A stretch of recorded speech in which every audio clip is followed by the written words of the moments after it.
Hi there, I'm Adam and welcome to Flip My Ride. If you're new, thanks for joining us. And for the old loyalists, I'm still plugging away at the 1984 Subaru Wagon. On today's episode, we're going to dive into the corrosion that was a problem with the 1984 Wagon when I picked it up from the auctions.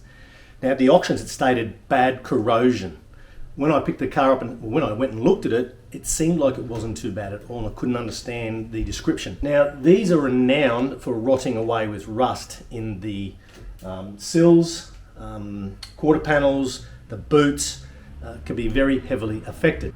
Fortunately with this particular car it did have treatment, I would say, at its inception here in Australia with some what they used to call fisherline. Back in the 80s it was a very popular thing. It was a rust preventative measure.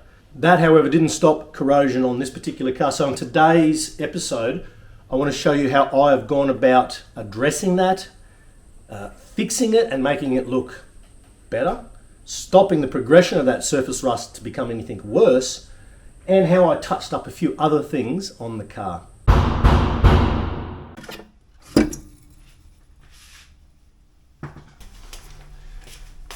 It's like new. Still got the little pimples on it. Go figure. The tired bumpers were removed for future treatment, revealing a very tired looking front lip. What do you reckon, dog? Does that look good? Ah, it's good. That'll clean up. We'll degrease that as well. This footage doesn't show the extent of the crappiness. I have taken... Really? Someone's been a naughty boy.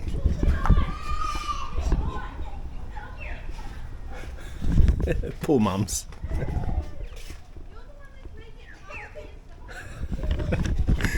I'm glad I'm over that shit. Anyway, alright, I have just pulled the plastic sill cover off on the driver's side where the rust looked pretty bad with this over the top, and I was hoping it wasn't rotten underneath. And it's not. It's pretty bloody good. Let's have a look. So, that's all it is, guys. Girls. Solid as a rock. Surface rust, not eaten through. I will sand these bits, rust treat it, and we'll try and get some paint and paint that up. So that's good. That was the worst looking of all of the car. So if that's the worst, I'm happy. I'm a happy chappy. The back trims I'm trying to get off as well, same kind of thing over the sills, but I've got to pull the whole back seat out, which I'll get to eventually.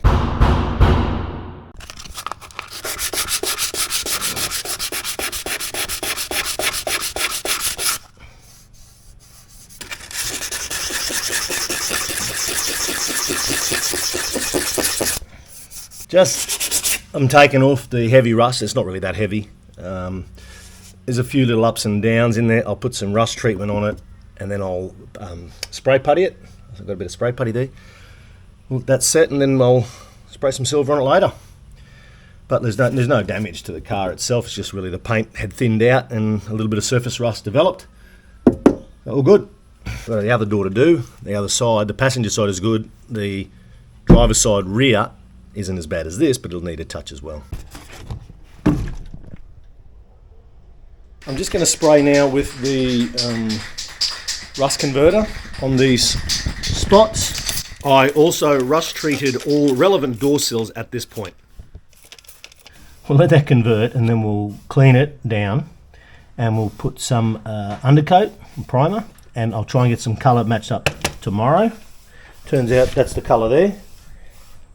Who would have thought it would be there?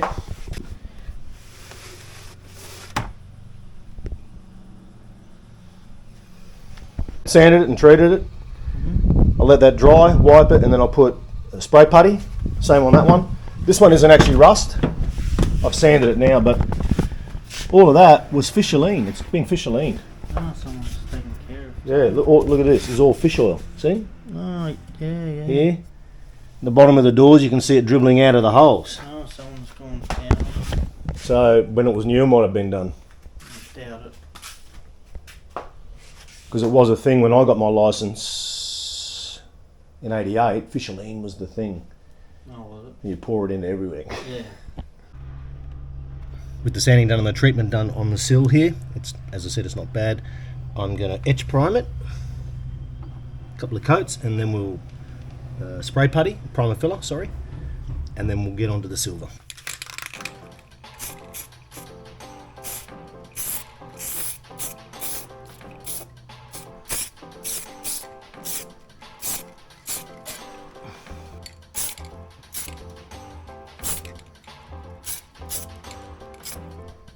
Due to an atom stuff-up, I had damaged the underbonnet paint whilst degreasing, which now meant a complete tape and touch-up.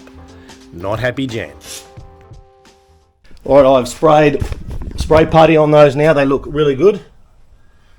It's not perfect. It's just to stop it corroding anymore. Same here. We had some scuffing here with a bit of rust. I've fixed that up. Same on the other side. I've done radiator support, is getting ready for silver. With the etch primer and primer filler stages complete, it was time now to lay down the silver. The following day I hit it with a basic clear coat as well. Alright, well that looks a lot better. Then we put that cover on. That looks good. They come up better than before. Oh, I didn't doubt you. Yeah, what? You doubted me. I have been doing the art of for a very long time. Yeah, you have. Especially when you don't want to pull things out. Yeah. With the rust treatment and touch-ups done, it was time to peel off the tape, put the car outside and check the results.